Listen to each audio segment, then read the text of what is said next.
우리 여성 성교회 임원들 1년 동안 수고 너무너무 많으셨습니다. 하나님의 축복에 함께 하시기를 바라겠습니다. 그리고 한 해의 마지막 주, 마지막 시간에 이렇게 말씀을 대언할 수 있는 특권을 주셔서 감사합니다. 아, 비록 요한계시록 전체를 다 22장까지 끝마치지 못했지만 항상 언젠가는 또 기회가 있을지 모르겠습니다만은 오늘 요한계시록 13장을 함께 살펴보도록 하겠습니다.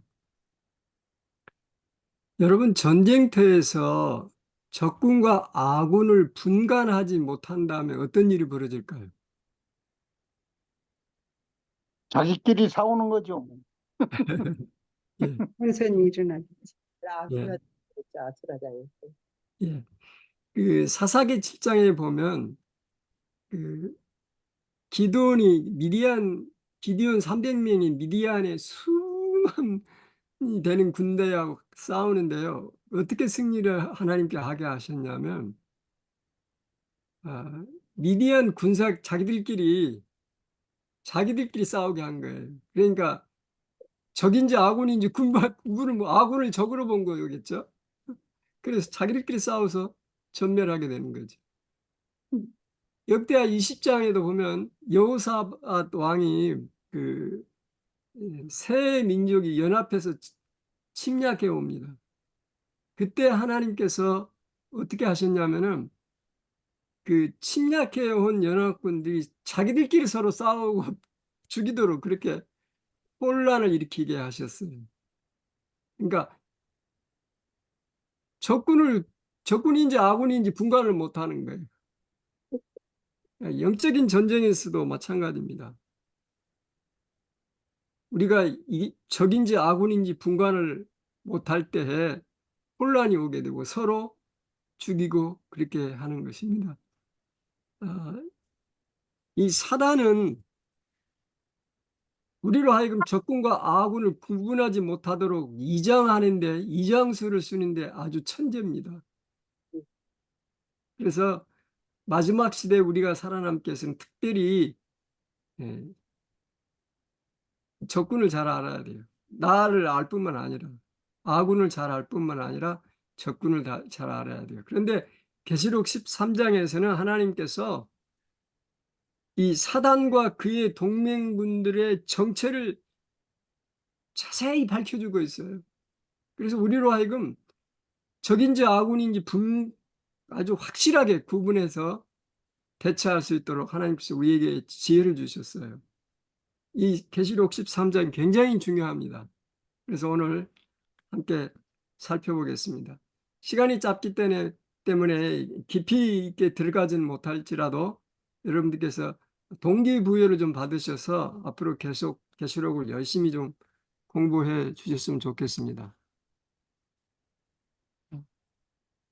제 스크린에 보겠습니다. 오늘 스토리 전개는 이렇게 되겠습니다. 그 계시록 13장에는 바다에서 나온 짐승이 나오는데요.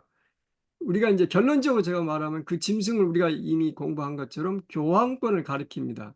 그러면 그 교황권이라고 하는 근거가 뭐냐? 그리고 이 교황권이 앞으로 이 하나님의 백성들을 어떻게 핍박할 것인가를 잠시 살펴보고요.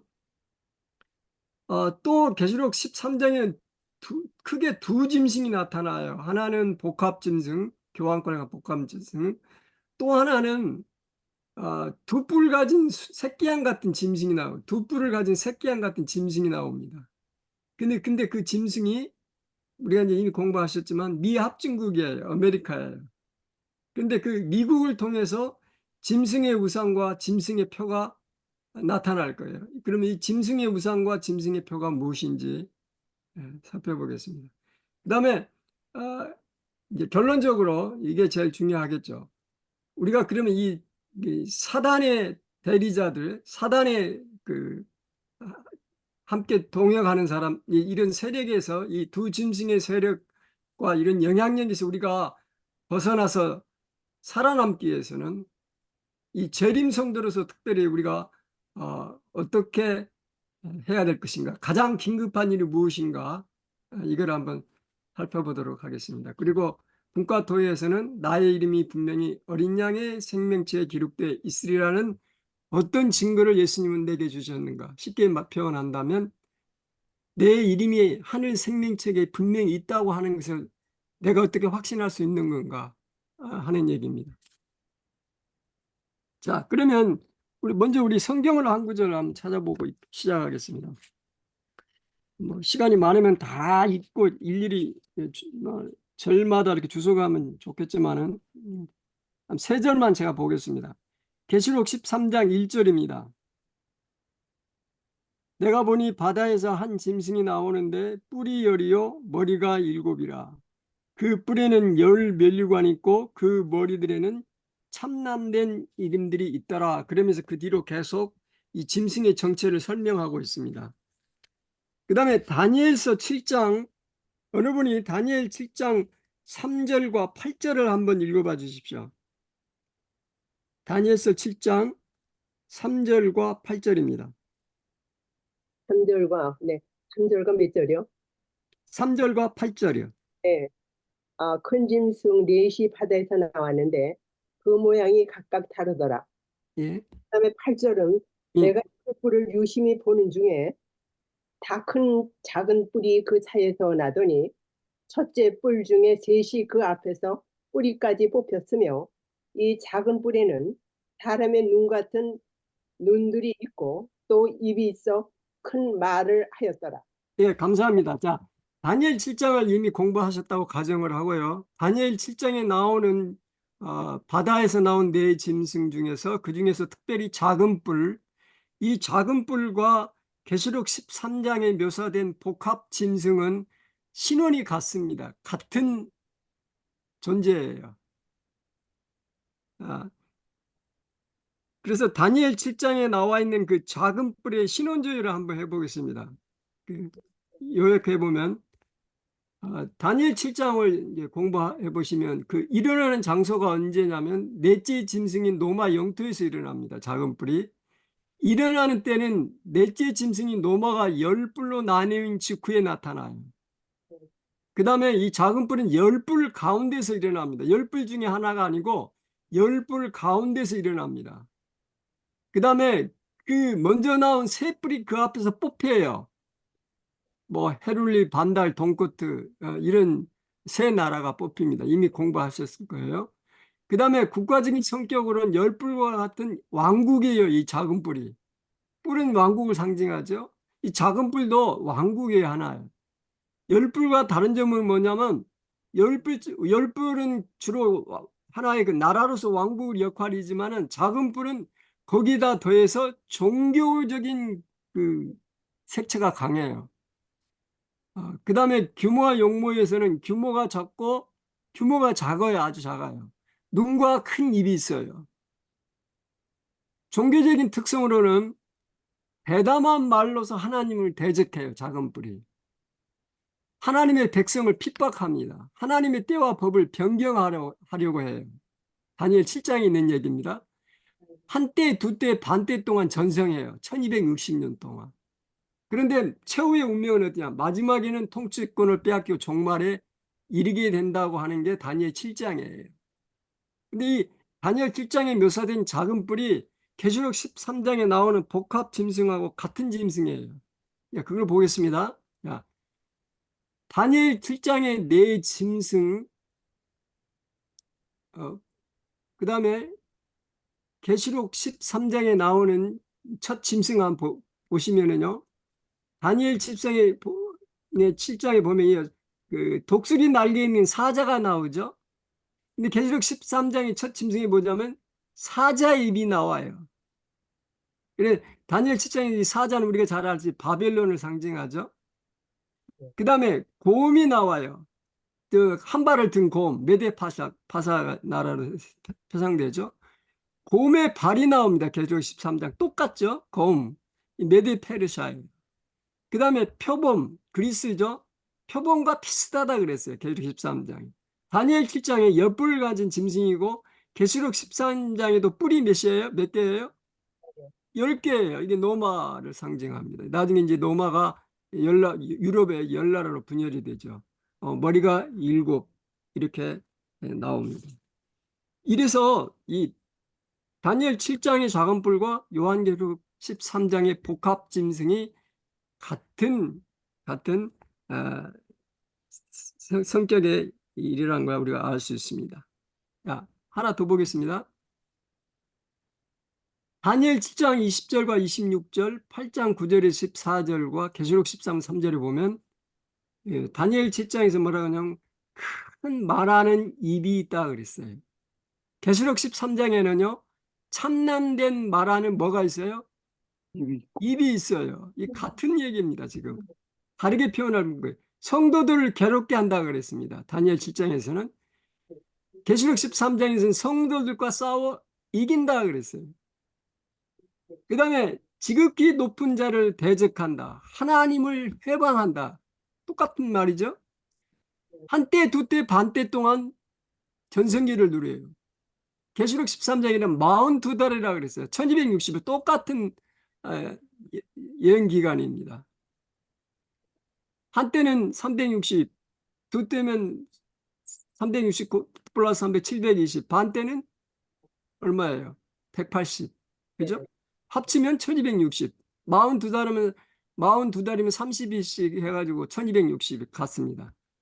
모양이 동류보다 강합니다. 그 다음에 계시록 13장 이렇게 표현했어요.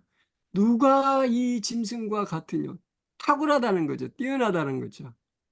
그래서 그러면 이미 우리가 공부하셨지만은 이 작은 뿔 계시록 13장에 나오는 이 복합 짐승은 로마 카톨릭인 것을 우리가 잘 알고 있습니다. 자세히 설명할 시간은 없어요.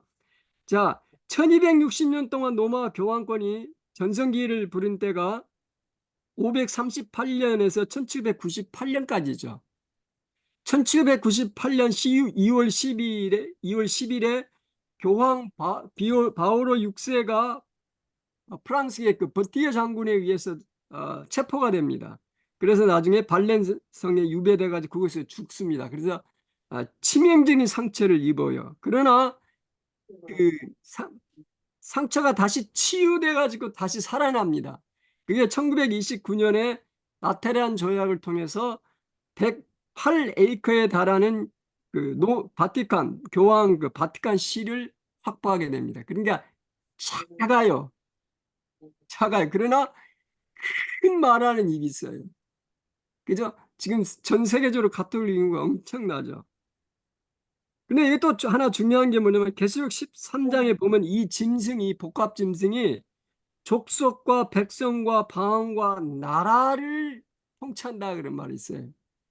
반면에 계시록 14장 6절에 보면 세 천사의 기별에 거기 뭐라 그랬냐면 여러 나라와 족속과 방언과 백성에게 전할 영원한 복음을 가졌더라. 그러니까 완전히 사탄은 카피하는 데 아주 천재예요. 이거 굉장히 중요합니다. 카피하는 데 천재입니다. 자, 여기서 이제 우리가 하나 중요한 거는 뭐냐면 카톨릭이라고 하는 그 제도와 그 체제와 그들이 하는 가르치는 교리나 사상이나 이런 체계가 작은 뿔의 역할을 하는 것이지 가톨릭 안에 있는 각 개개인의 신자들은 작은 뿔이 아닙니다. 이건 분명히 우리가 이해해야 됩니다. 그래서 바벨론에서 나오라가 하나님이 계시록 18장에 얘기하실 때에 이 바벨론에도 아직도 하나님의 백성들이 수없이 많다라고 하는 것을 얘기하는 거죠. 그러니까 역사적으로 그다음에 그 교회사적으로 교리적으로 성경적으로 카톨릭이 가르치는 그런 모든 것들이 다 사단에 의해서 작용된다고 하는 사실을 얘기하는 것이죠. 그래서 우리가 좀 더 이 작은 뿔의 신원, 그다음에 이 13장에 나오는 복합진의 신원을 우리가 파악하는데 정말 신중하게 하고 그다음 깊이 있게 연구를 하셔야 됩니다. 이미 연구가 돼서 나왔기 때문에 우리는 그렇게 믿고 있습니다. 그러나 다른 사람들이 그렇게 말하기 때문에 그렇게 믿는 것보다는 우리 스스로가 아, 아, 마지막 시대 사단이 에,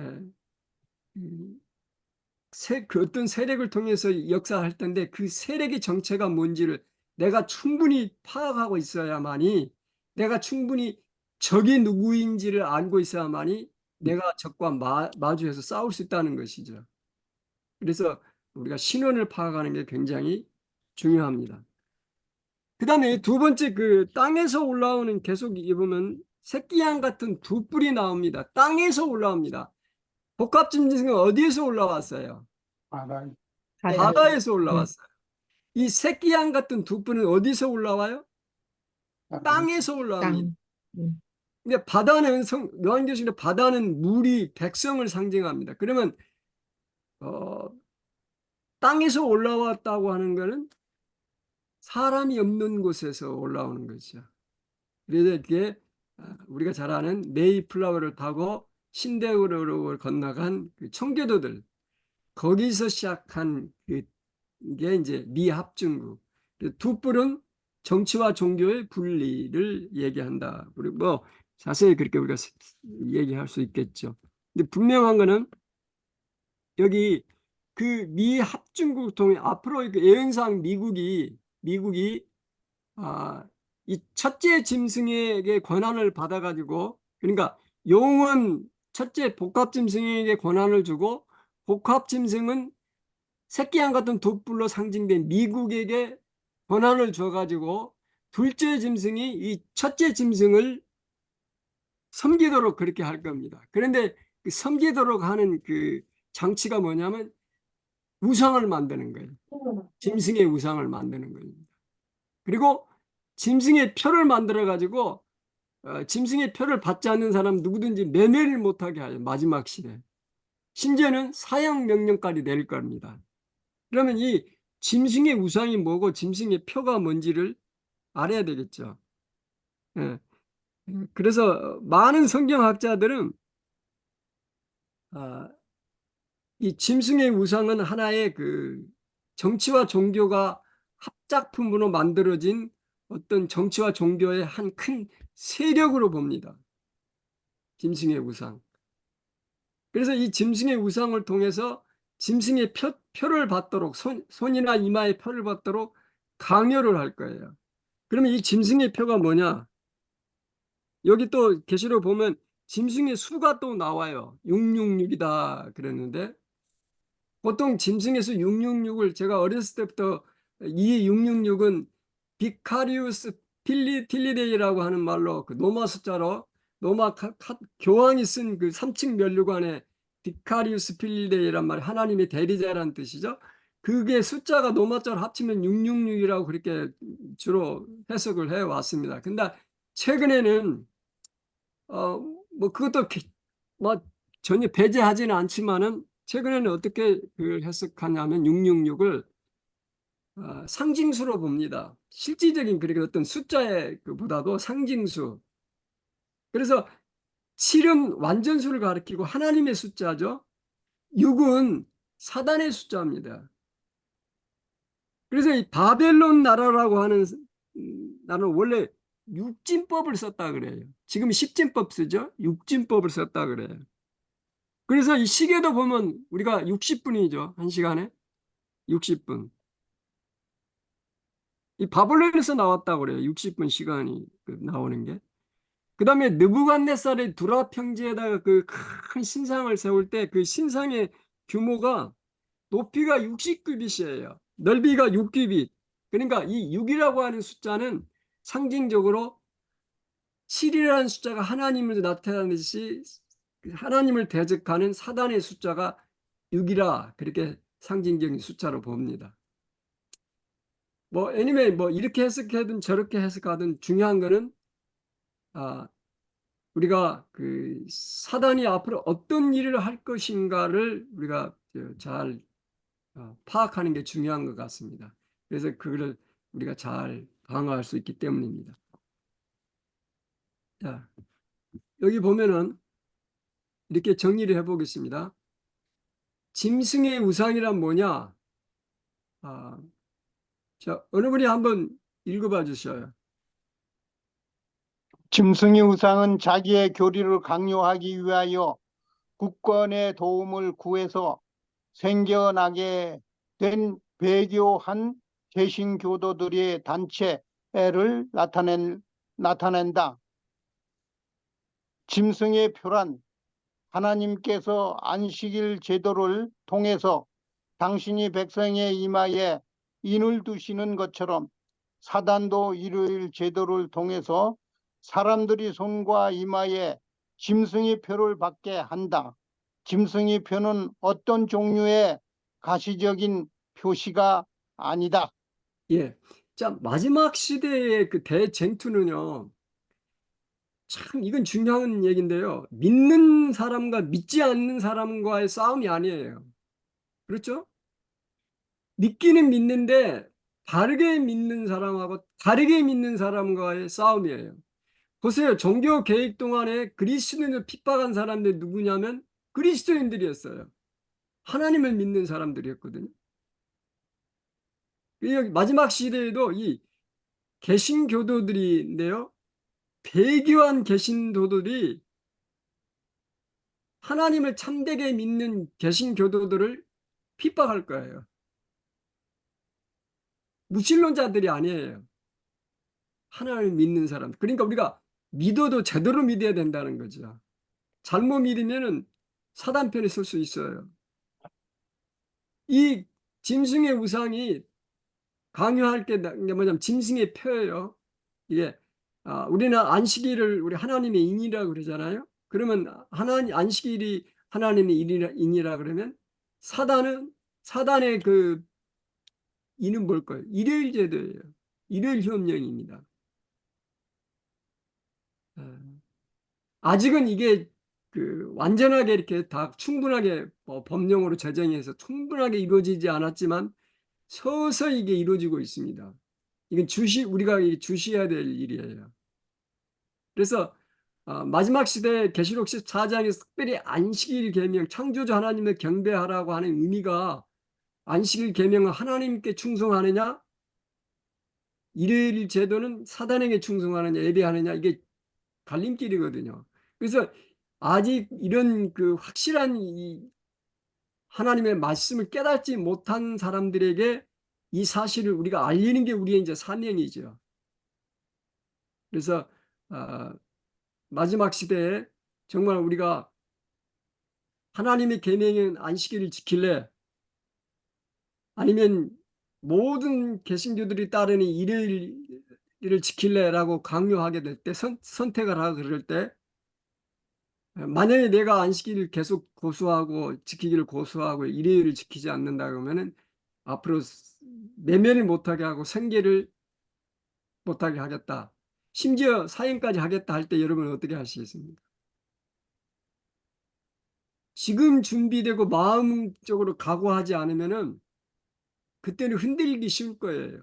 갑자기 되는 게 아니거든요. 사람들은 위기의 때 진가가 나타나잖아요. 그래서 지금 우리가 이렇게 성경 공부하고 하는 이유가 지금 연습하는 겁니다. 맞아. 앞으로 이 전국적 일요일 협령이 내리고 이 짐승의 표를 받도록 강요할 때 내가 어떻게 할 것인가. 지금 결심하고 지금 연습하지 않으면 그때는 힘들어요. 자, 그래서 제가 오늘 강조하고 싶은 게 세 번째 질문입니다. 자, 계시록 13장에 등장한 두 짐승의 세력과 영향에서 벗어나 살아남기 위해서 우리 재림 성도가 해야 될 가장 긴급하고 시급한 일은 무엇일까?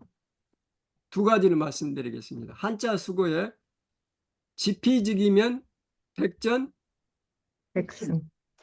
예, 백승이라고도 하고 이제 원래 오리지널은 불태랍니다. 100번 싸워도 불안하지 않다. 100번 싸워도 100번 다 이긴다 하는 말은 조금 과장된 표현이라고 그래요. 어떤 분이. 하여간 그 원문에는 백전불태 이렇게 되어 있답니다. 그래서 나를 알고 적을 알 때 승리할 수 있는 것이 두렵지 않고 이태롭지 않다는 얘기죠. 그래서 우리가 해야 될 시급한 일은 두 가지입니다. 적을 아는 겁니다. 먼저. 그 다음에 내 자신을 아는 것입니다. 근데 우리가 13장에 나타난 그 사단의 이장수를 보면은요, 기가 막힙니다. 전에 우리 그 9월 3일 날 우리 박승호 목사님 모셔 새벽 기도를 하셨는데, 그분이 말씀하신 걸 제가 조금 편집을 했습니다. 이거 쭉 보겠습니다. 여기 10가지가 제가 준비를 해놨는데, 시간 되는 4가지만 해보겠습니다. 자, 예수님과 여기 사단이 있습니다. 사단은 모방하는데, 위장하는데, 카피하는데 천재입니다. 보세요. 마태복음 28장 18절 보면은 하늘과 땅의 모든 권세를 내게 주셨다. 하나님께서 예수님에게 하늘과 땅의 모든 권세를 주셨다 그랬어요. 근데 보세요. 용이 자기의 능력과 보좌와 큰 권세를 그에게 주었더라. 용은 사단이죠. 근데 사단이 하나님 흉내를 내는 겁니다. 사단이 자기가 마치 하나님인 것처럼 첫째 짐승에게 권세를 준 거예요. 닮았죠, 이거? 그 다음에 계시록 5장 3절에 보면 보좌와 내 생물과 장로들 사이에 한 어린 양이 서 있는데 일찍이 죽임을 당한 것 같더라. 그렇죠? 예수님이 십자가에 돌아가 죽음을 당하셨죠? 계시록 13장 3절에 보니까 첫째 짐승이 어때요? 죽게 됐던 상처가 나오며 온 땅이 그 짐승을 따라 죽게 됐어요. 닮았죠? 모방한 겁니다. 그 다음에 계시록 12장 7절에 보면 미가엘, 누가 하나님과 같으냐? 예수님에게 주어진 칭호죠.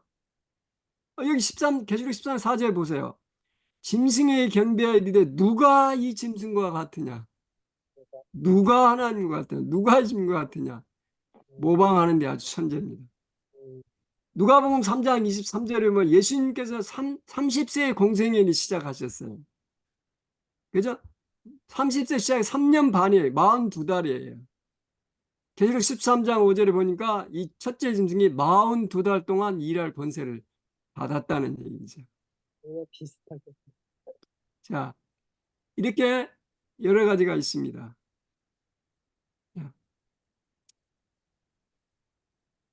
이거 보겠습니다. 예수님의 무기는 살리는 것은 영이니 육은 무익하니라. 내가 너에게 이른 말은 영이요 생명이라. 이 선악의 대쟁투에서 예수님이 사용하시는 무기는 성령입니다. 마귀가 사용하는 무기는 새 더러운 용의 입과 짐승의 입과 거짓 선지자 입에서 나오는 귀신의 영이라. 이 세력들을 무기로 씁니다. 그래서 우리가 대쟁투에서 사람께서는 에베소 6장 11절 17절에 있는 말씀처럼 하나님의 전신갑주를 입어야 합니다. 그래서 우리가 이 사단의 그 모방술에 빠지지 않기 위해서 우리가 사단이 어떻게 무슨 일을 행할 것인가를 자세히 아는 게 굉장히 중요합니다.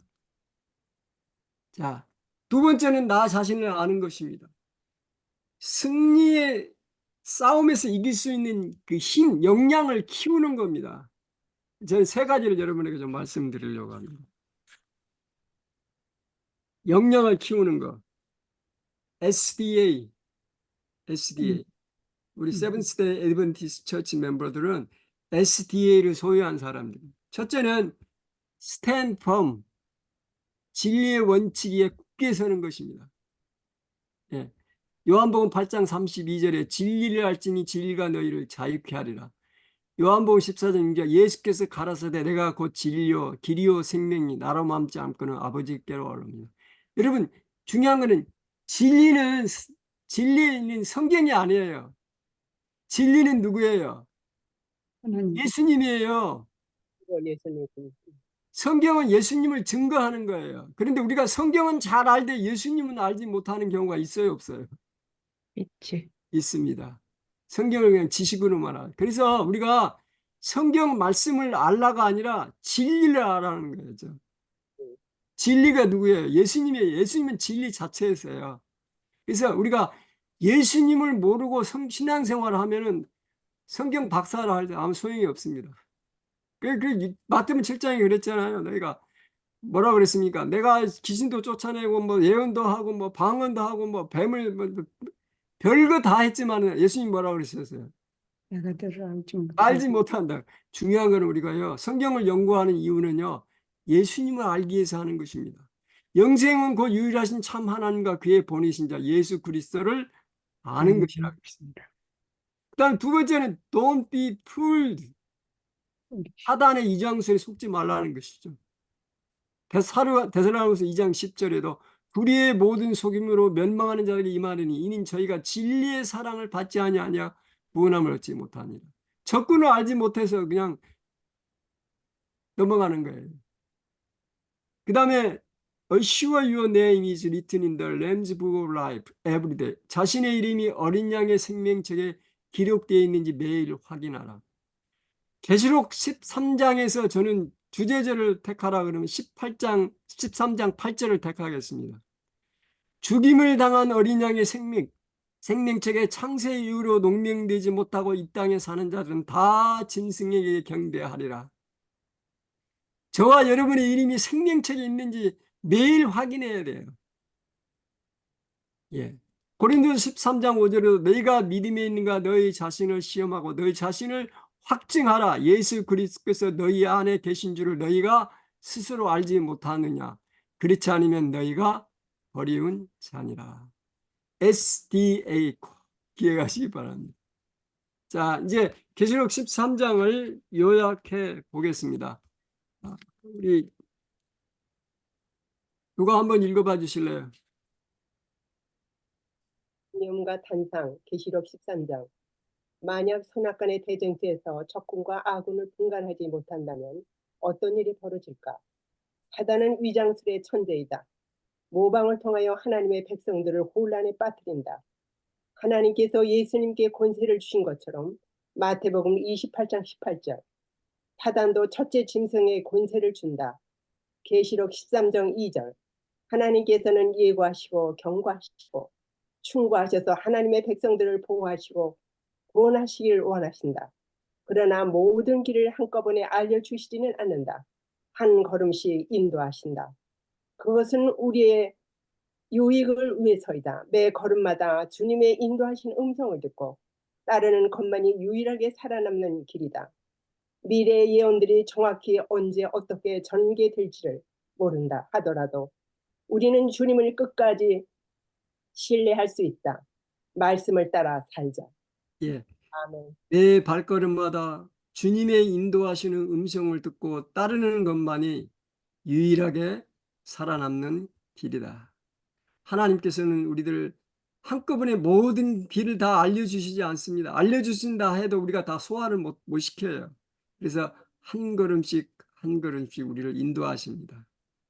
아무쪼록 올 1년 동안 우리들을 인도해 주신 하나님의 은혜를 잊지 않고 기억하시기 바랍니다. 새해도 하나님의 은혜가 우리와 함께 해줄 줄로 믿습니다. 아무쪼록 수요 나눔방 우리 믿음의 식구들과 또 가정마다 하나님의 풍성하신 은혜가 함께 하시기를 바라면서 오늘 말씀을 마치겠습니다. 아멘.